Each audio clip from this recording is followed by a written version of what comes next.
Hello, मेरा नाम अमन जयचंद्र सिंह है। मैं कामरंगा पार्ट 2 का हूँ। मैं आज यूट्यूब में इंग्लिश ग्रामर के बारे में कुछ शेयर करना चाहता हूँ, क्योंकि इंग्लिश ग्रामर जो है आजकल बच्चों में बहुत कम पढ़ाई होता है और बच्चे में बहुत कम जानकारी होता है। इसीलिए ग्रामर के बारे में जानकारी होना बच्चों को बहुत ज़रूरी है। इसीलिए ग्रामर के बारे में मैं कुछ और जानकारी देना चाहता हूँ। ग्रामर क्या चीज़ है और ग्रामर में क्या क्या होता है और क्या रहता है। तो ग्रामर जो है नाउन होता है, प्रोनाउन होता है, वर्ब होता है, एडजेक्टिव, कॉन्जुगेशन, एडवर्ब, इस तरह का होता है। सेंटेंस होता है, वॉइस चेंज होता है, करेक्ट टेंस होता है और क्लॉज होता है। इस तरह का बहुत कुछ है। प्रीपोजिशन होता है, आर्टिकल होता है। ये सब चीज़ बच्चे को सीखना पड़ता है और ये बच्चे को इसको कॉन्सेप्ट के अनुसार सीखना पड़ता है। तो इसीलिए आज मैं ज़्यादा नहीं कहूँगा और बच्चे को इसके बारे में जानकारी मैं देना चाहता हूँ। इसलिए अगली वीडियो में मैं इसके बारे में सबसे पहले सब्जेक्ट बाय, जैसा सेंटेंस, पार्ट ऑफ स्पीच, इसके बाद नाउन, वर्ब, एडवर्ब, एडजेक्टिव, इसके बारे में विस्तार से कॉन्सेप्ट के अनुसार बताऊंगा अगली वीडियो में। तो आज के लिए इतना मैं ख़त्म करता हूँ। आज पहले दिन है, मेरा इंट्रोडक्शन है, इसलिए मैं आज ज़्यादा नहीं कहूँगा। तो बच्चे को ग्रामर के संबंध में बहुत जानकारी होना बहुत ज़रूरी है। जैसे नाउन है, वर्ब है, एडवर्ब है, एडजेक्टिव है, इसके बारे में भी सबसे पहले जानकारी होना चाहिए। मैं एक उदाहरण देता हूँ। जैसा सी, उदाहरण के तौर पर मैं एक उदाहरण देता हूँ, एक सेंटेंस। जैसा सी इज ए ब्यूटीफुल गर्ल। तो इस वाक्य में जो गर्ल जो है वो नाउन होता है और ब्यूटीफुल जो है, इसका जो पहले ब्यूटीफुल जो वर्ड है, जो नाउन के पहले जो बैठा है वर्ड ब्यूटीफुल जो है वो एडजेक्टिव है। तो ग्रामर क्या कहता है, एडजेक्टिव किसको कहते हैं?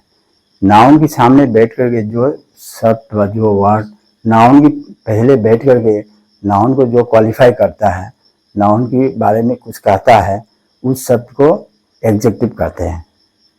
तो ब्यूटीफुल जो है वो एडजेक्टिव है और गर्ल हो गया नाउन, इस तरह का होता है। तो बच्चे को इसके बारे में जानकारी होना चाहिए। जो नाउन होगा तो नाउन से पहले एडजेक्टिव होगा, अगर एडजेक्टिव जो बाद में आएगा वो नाउन होगा। तो एडवर्ब किसको कहते हैं?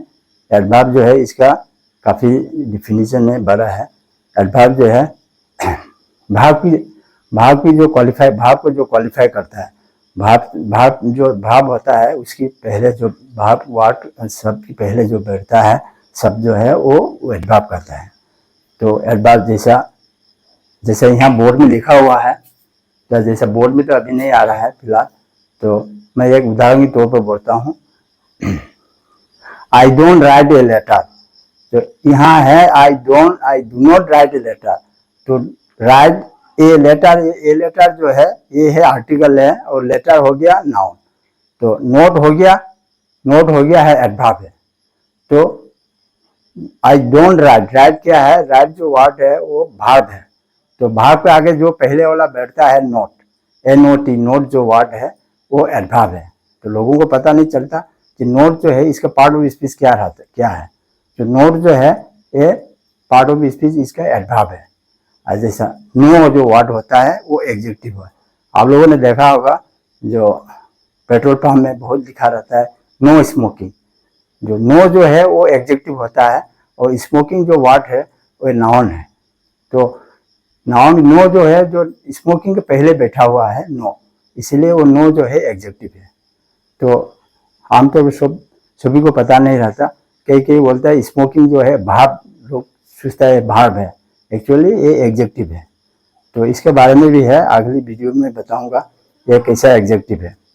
तो कुछ ऐसा पार्टिसिपल एडजेक्टिव होता है जो भाव से ING V1 होता है, भाव नंबर 1, इसमें ING जुड़ करके एडजेक्टिव बनाता है। तो इसका भी है वैसा, वो इसका जब भाव की जब चैप्टर आएगा इसके बारे में बता दिया जाएगा। तो मेरा कहने का मतलब नाउन, एडजेक्टिव, भाव, एडवर्ब, इसके बारे में बच्चे को जानकारी होना चाहिए।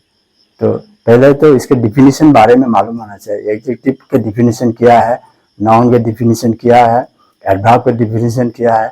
तो अगर डिफिनीशन मालूम हो जाता है तो अगले बच्चे को पढ़ाई में बहुत इजी हो जाता है।